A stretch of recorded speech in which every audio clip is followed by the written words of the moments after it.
The Banner Saga is a trilogy of strategic role-playing games that tells the chronicle of when the sun had stopped in the sky and the gods were dead. The remaining kingdoms of Human and the Varl, a race of giants, have banded together to combat the resurgence of the stone humanoids called the Dredge. But this age is not one with a certified chosen hero, rather the accounts of those living through it. The story will jump between multiple perspectives, giving a different feel as you journey across the Viking landscape.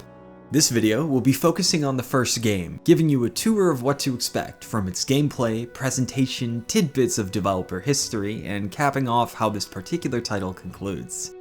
And by the end, if it sounds like something you're into, you can continue the trilogy with your choices carrying over across the games. The Banner Saga is its own thing, but if I were to compare it to other things, it's like a combination of Oregon Trail, Final Fantasy Tactics, the painterly backgrounds of the late 1950s Sleeping Beauty, and a Viking landscape and mythos to center the story around. The game is the creation of Stoic Studios, a group of 3 former Bioware developers, who decided, after working on Star Wars: The Old Republic, they wanted a game to call their own, and with the help of the crowdfunding site Kickstarter, the project was funded from the expected $100,000 to over $700,000 by the time the campaign finished. I remember what first grabbed me with the Banner Saga was its look. The game's art reminded me of the old Disney Sword in the Stone movie, before I did some research and saw the original inspirations, the work of Eyvind Earl. His art has this graceful, whimsy quality that is so pleasing to look at. I in particular love how his trees and colors come together in a composition. It creates illustrations that make me wish I could travel through these places. And Alex Thomas, one of the creatives at Stoic, must have felt similar, because the Banner Saga is chock full of landscapes that feel like a homage to such a great artist. On the first day of development for Sleeping Beauty, Walt Disney told animator Eric Larson he wanted it to look like a moving illustration. I think this creative direction was also achieved in the Banner Saga, in particular with its landscapes. As you journey across the world from one side of the screen to another, your caravan trekking across the path with your banner proudly flowing in the wind, you'll see these beautiful views, stones of the dead gods and mountains far out of reach. The colors used from dark blues and forest greens makes the locations have a fantastical quality. However, while the art is beautiful, the game's tone is one that's brutal, as unforgiving as the land's weather. After all, a story about gods being dead would be a strange backdrop for a comedy. As one of the creative heads, Arne Jorgensen mentions in the article, "As much as we could chew, the making of the Banner Saga, the game's systems were a vehicle for the story they wanted to tell." The best way I can describe how they achieved this is by comparing the 2 main perspectives. The Varl group, eventually led by Hakon, and the Score Caravan with Rook. The Varl group is the one you begin the game with. In combat, these guys are absolute beefcakes. They move slower than humans, but they're way more tanky and can deal some great damage.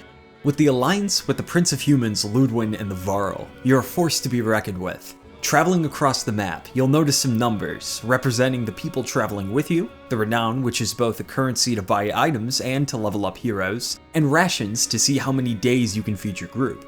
Starting off, you're in great shape. You've got over 60 days worth of food for hundreds of capable fighters. This perspective starts out comfortably compared to the stakes of the world. There's a glimmer of hope that things are going to work out as your group heartily drinks the mead in your possession. But once you rest at the village of Vanderfell, the misfortunes become prevalent. Playing as Ludin, you encounter the Dredge for the first time, and they make a strong impression. These foes have more armor and health than you do, and the prince can't even poke through the armor, having his attacks be deflected. The Varl rescue the wounded prince, but when the battle is over, it's revealed that Vognir, the Prince of Varl and the other half of the Alliance, is dead. Consequences have become real. Surely it can't get any worse, right? And as if timed like a pop culture reference in a mediocre sitcom, we jump to Chapter 2. Cut with keen sword and are placed on the other side of the world with our protagonist, Rook and his daughter Alette, in the once quiet village of Score. It seems the Dredge have shown up here too. We start right in combat. It's time for another Dredge, but Rook and Alette are more than capable of taking them out. While this fight is an introduction to these characters, you can feel the desperation already. Both have ranged capabilities, and while Rook can go close quarters with an axe, he's nowhere near as beefy as a Varl. Even looking at his illustration, you can see that age is catching up to him. And right after combat, you've got a problem. When the dredge showed up, it scared the ox and supplies are now scattered, while more figures are emerging through the trees. This is where the Oregon Trail comparison comes in. Throughout your journey, you'll be tasked with making choices. Not Paragon or Renegade, it's not that kind of game, but choices that could unintentionally lead to the survival or death of those following you. Once you make it back to the village, you meet up with Ivar, a friend of the family, and a young man named Egil. You and Ivar will be calling the shots here. Dredge are pouring into the village, and you need to decide what to do fast. The Banner Saga is not the kind of game where the heroes get off scot-free, a lesson I was reminded of when recording footage for this video. When I was playing through the entire trilogy, Egil was a champ. He's a wonderful tank with his Stonewall ability, and not to mention a great presence of the Caravan. So when playing through this game again, I was looking forward to seeing my boy in action. As we're evacuating the people from the village, a dredge sneaks up behind Alette. My parental instincts kick in as I decide to charge the stone giant with an axe, hoping he would focus his attention on me. But I overestimated the distance as a dredge slammed down his mace. Egil was there in an instant, his shield raised to protect Alette, but the creature packed more force than expected, as the shield and the boy crumpled underneath it. Ivar arrived and the dredge was soon killed. But the damage was done. Because of my error, Egil was dead for the rest of the trilogy, and we've only just started. Yep, it's one of those games, where death is around every corner, not as a threat or a tagline for the back of the box, but as a decree from this world, and it'll be your cross to bear. Once you've evacuated Score, the chieftain is killed, and his widow, Oldlif, passes the banner, chronicling the histories of the village and those who came before to Rook.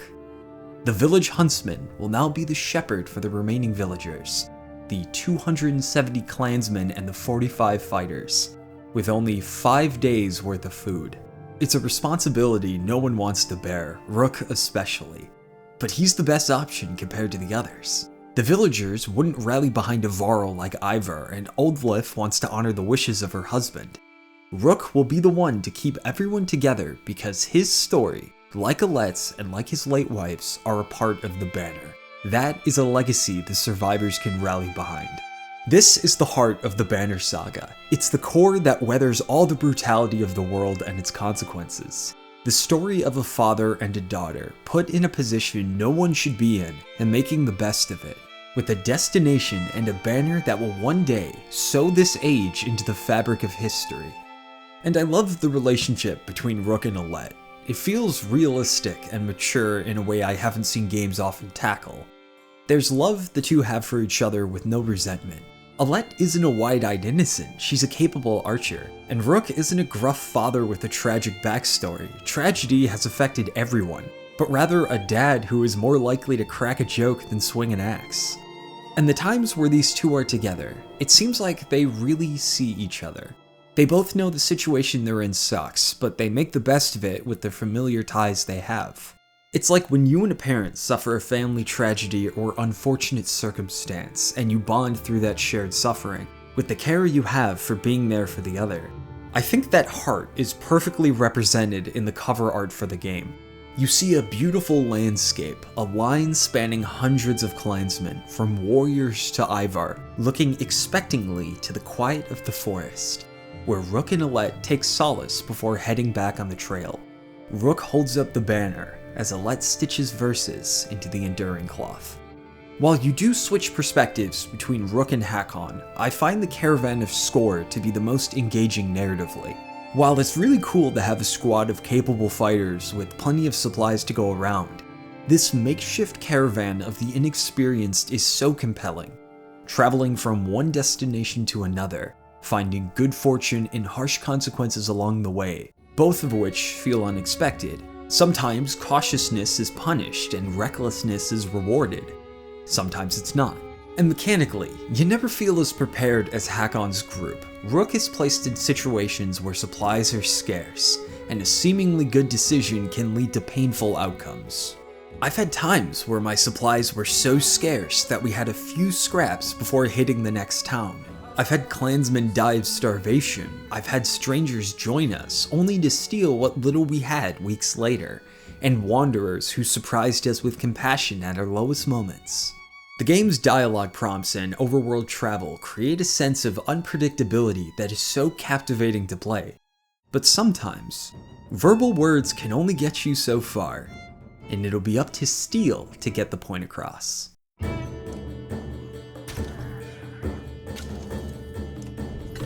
The Banner Saga features tactical turn-based combat. Much like Final Fantasy Tactics or Fire Emblem, it uses tile movement. What I find makes this combat system interesting is its two bars, armor and strength. As mentioned in the game's wiki, how much damage a character can do is represented by this equation. The damage you can do is the attacking character's strength score minus the defender's armor. Much like other games, reducing the red bar to 0 defeats a creature. Where it gets interesting is how that red strength bar is also what will calculate how much damage you do. So a Varl with a high strength seems like the best option, but if they don't have any armor, they can lose most of their strength in a single hit and won't be able to do any damage, especially against Dredge encased in armor. That balance between attacking armor and health is what adds complexity, because it's up to you to decide when to break the armor so you can get their strength, or just brute force and hope for the best. Add willpower, a battle currency that can add extra movement or additional damage if heroes have points in the exertion stat, which can add just the amount to take an opponent off the battlefield. Then there's the break stat that lets you deal more damage against armor. Add different classes with special abilities like AoE swings, taunting enemies, or repairing an ally's armor into the mix, along with trinkets which can buff stats, and you can start to see how you can dig into this combat system. The look of the combat is also pretty sweet. It's got this cool rotoscoping for its characters. Stoic even released an article showing the animation process and reference video to help achieve their character movements. That article will be linked in this video's description if you'd like to check it out. I do have a minor gripe with the combat. I wish you could redo movements if you mouse click, but it's certainly not game breaking. I do appreciate how combat offers a risk versus reward system too. There are certain moments when you engage with its war mechanic. The game will tell you how many enemies are taking part and how many members you'll have, allowing you to take command and issue an order. Ones where you fight fewer enemies will lead to more casualties, but putting yourself in harm's way can lead to saving more lives. And when you defeat enemies, you can push your group harder, fighting another wave, with the chance of saving more lives in addition to getting more renown and trinkets. If your allies fall in battle, they'll be weaker in combat until they rest, which will use more of the resources of your caravan. These additional factors make both the combat and the non-combat stuff complement each other, because how often you get into fights can lead to more renown, used for both leveling up heroes and buying supplies, which will affect the number of people in your caravan, which will affect how well you do in the war mechanic. It makes both parts of the game inseparable, and regardless of you liking one part more than the other, you can see the importance of both to the experience. Okay, so at this point, if I've done a decent enough job, you're still here and might be wondering how this first entry plays out. And I've got you covered there. Spoilers abound, of course, but if we're on the same page, let's rock and roll. Alright, so our score caravan has been moving west, with struggles along the way. One of the most pervasive is how even at a time like this, where the world is breaking apart and people know it, there are still those who squabble to be the king of the ashes and timbers. But the particulars of the finale start to pick up near the end of chapter 4. Thanks to Ivar, the caravan enters the Varl city, and there are two characters in particular that will play an important role. The first is Eyvind, a mysterious spellcaster known as a Mender. He joins our group looking for his mentor Juno, in hopes of defeating the second character, the Bioware, a hulking dredge donned in red armor and known to be immortal. You don't win an encounter against him, you survive it. A lesson Ivar learns the hard way when challenging the figure to a duel, taking his arm. The Varl will only wield an axe for the rest of the series, and he's considered one of the lucky ones. But the group realizes they can't defeat the creature, so they travel further west to find Juno. And eventually, they do. Just much further than expected. At the city of Boersgard, the caravan is held out for days. The closest example to order has been a governor hiring a group of mercenaries to secure the city by any means necessary. The plan is to construct boats to the human capital, but this will take a month and the dredge are days away. But with the help of Hakon's Caravan, Juno is reunited and reveals her plan. She requests Rook to travel with her outside the city, past the hundreds of stationary dredge to the godstone Astravis, the deity of both secrets and trade. On the top of the rock is silver. The legend goes, the gods bought silver from this deity, which was made into weapons and used to kill each other. This will be used to defeat the Bioware. The creature is immortal, but the silver will weaken him enough to believe it will kill him, functioning like a weaponized placebo. There will come a day when the Bioware realizes this to be untrue, but if they pull this off, that may be far into the future. However, there's one matter that must be decided. The plan is to make the silver into an arrow. There's only enough for one, and when you make it back to Boersgard, you need to decide who will take the shot. The love that Rook and Alette have for each other has got them through the beginning of their journey with Score to the hundreds of days that followed. And the memory of their time together will be what leaves this place, because whoever fires the arrow from their bow will be killed by the Bioware. Rook or Alette will not be lucky against the imposing dredge. One of them will die in the end. There is no secret good third option where it all works out. You need to make that call. And replaying this section, I get the impression that both Rook and Alette know what's gonna happen. His comment and her speech seems to know the risks of firing the arrow, but this is their only option to make it out of this. The matter lies with who will. What strikes me about this is the last moment the two share is silently sitting together as the smith crafts the arrow. It's a small but sad detail as they await the thing that separates them for the rest of their lives. And when you defeat the Bioware after he steals the life from the archer who guaranteed the victory, the last scene before the game concludes is a send-off with Ivar and the surviving family member for the one who passed. I played both options to show the differences in this scene, and it broke my heart both times. Whoever lives will be in charge of the caravan for the rest of the trilogy. That burden will be theirs to bear. The final scene of the game is a powerful one. I won't be able to do it justice here, but for those who partake and see it firsthand, did it bring a tear to your eye as it did mine? Now, you might be wondering why you would willingly subject yourself to this emotional roller coaster. Why play a game where it seems like things just get worse and worse? And it's because I believe that struggle to be meaningful. It's easy to paint a cruel, disgusting world where nothing matters, so why even try? But the art I respect is the one that shows the ugliness of humanity, but also that there's something worthy to fight for, worthy to struggle against the hand you're dealt. And I believe the Banner Saga achieves that. In the trailer for the game, Alette tells her dad about a dream she had, one where she questioned why they're alive when the gods themselves were dead. And when she awoke, she knew the answer. It's because they chose to be. No matter how hard the struggle, no matter who they lose, they keep moving because the alternative is far worse. And they live because they choose to. And I think hearing stories of that nature, where things go wrong, where there is no chosen one to save the day, and its heroes are the ones who carry on despite the pain they have suffered for as long as they can, are needed from time to time. When I think of art that shows the potential of this medium of entertainment, the Banner Saga is one I can proudly point to.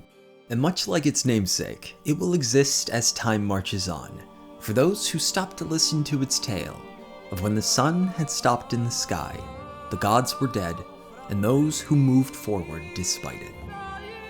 Thank you for watching.